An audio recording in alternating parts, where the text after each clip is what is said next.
Iran, c'est un scrutin crucial qui se déroule aujourd'hui, 2 ans après la signature de l'accord sur le nucléaire qui a permis de lever une partie des sanctions internationales. Scrutin pour ou contre le président sortant modéré Hassan Rouhani, pour ou contre donc l'ouverture au monde. Depuis 2 ans, les entreprises françaises ont-elles réussi à tirer leur épingle du jeu? Visiblement, elles ont dû se repositionner. Gwendoline Debonnet, vous êtes à Téhéran pour Europe 1.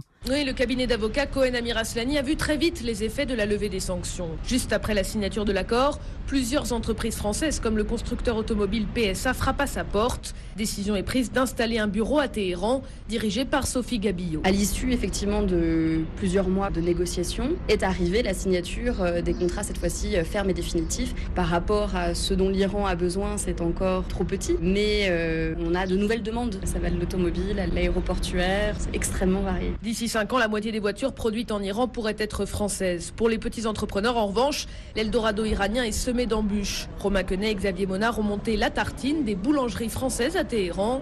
Pour arriver à mettre en vitrine leurs croissants, ils ont dû se battre contre la bureaucratie iranienne. Les visas pour nous, c'était assez facile, mais le visa pour le croissant et pour les produits qu'on voulait importer, c'était 1 an de travail. Et même une fois qu'on a l'autorisation d'importation, on a le droit de jouer, mais c'est pas encore dit qu'on gagne. Après, il y a le ministère de la Santé et on apprend à connaître le ministère du Travail, le ministère des Taxes.